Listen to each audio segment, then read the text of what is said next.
Howdy y'all, Sean here with another tutorial for you today. Today I'm going to be teaching you how to ride backwards. Now I know my past tutorials, the background noise kind of got in the way and it made it hard to hear, so I went and bought a microphone hoping this would help, but unfortunately iPhone does not have a default setting to make your audio output what goes in the microphone, so I'm kind of stuck with the background noise, so I'm just going to be trying to stay really close to the camera.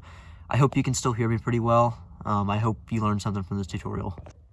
Being able to ride backwards is an essential skill. It will drastically improve your control and make you an overall better rider.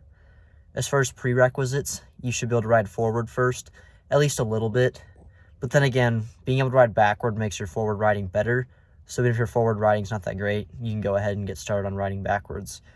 I don't strongly recommend anything that you need to learn before backwards. Optionally, you could learn idling first, but idling may come easier to some, backwards may come easier to others. Now I'm going to teach you the method that I use for learning to ride backwards, which was getting into it from an idle. Now if you can't idle, no worries. You can use support, whether it be like a wall, a spotter, similarly to how you learn forward riding. But still stick around to the end of the video, because chances are your backward riding isn't as solid as you think it is, and I give some tips on how to get it extremely solid. So first, get into an idle, and then try to ride backwards one revolution, and then go back to idling. Okay, you're comfortable with that. Try riding 2 revs backwards and going into an idle. And then 3. You'll fall some, that's okay. Just keep pushing this until you get more and more comfortable. Once you get to say you can do about 4 or 5 revs, try to go as long as you can backwards. Take note of where you're falling and how far you're going, so that way you can keep pushing your record and seeing your progress. Once you get to where you can consistently go pretty far and then go back into idling or riding forward, work on making turns. Start with slight turns, then go for 90-degree turns.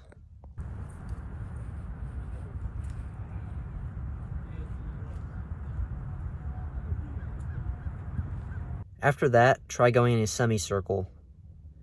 Then go for the full circle. Try it both sides.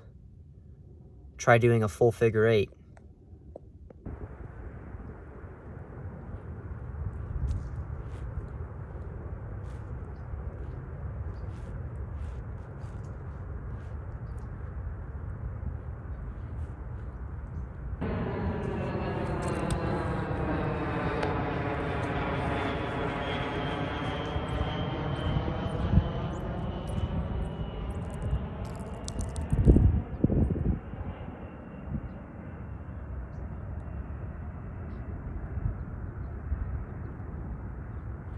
Keep your arms out for balance while you're learning.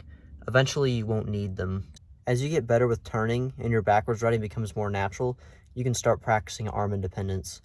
Now, I touched on this in my idling tutorial. I forgot to mention this in my riding tutorial, but it is very helpful because this will force your hips to take care of the balance of your arms. It'll make it feel much more relaxed. And this is easier on longer cranks. Like if you switch to shorter cranks, you may have a little trouble doing an arm independent at first. When I first switched to shorter cranks, it took some getting adjusted to, but I do it on 90mm cranks. And every practice session, the first thing I do to warm up is I just ride backwards in a few figure 8s with my hands behind my back, because you're going to need this extremely solid if you want to learn more advanced skills. Many skills you have your hands on the saddle, so you can't use them for balance anyway. Now keep in mind this is a gradual process and it takes a long time to build up to this. But eventually, it'll all become very easy for you, even with your hands behind your back. I hope this tutorial was helpful. I'm sorry about the whole Bluetooth mic thing. I think it's kind of lame that iPhone doesn't have a setting for that, but I made do and I filmed the audio in my car. But yeah, leave a comment. Let me know how you think I can improve these tutorials. Be nice though. Let me know what tutorials you want to see in the future. But yeah, best of luck learning to ride backwards, or if you can already do it, I hope this helps you get even better at it. But yeah, I'll try to have the audio figured out for the next tutorial. And yeah, thanks for watching. Make sure to subscribe if you want to see more unicycling or juggling content. I will continue to post more tutorials in this playlist, and if there's a high enough demand for them, I will try to release them sooner. Oh yeah, last thing for real this time. let me know if you like this style of tutorial, like if you prefer like one trick per tutorial, if you want like multiple tricks in a tutorial. But yeah, see you on the next one.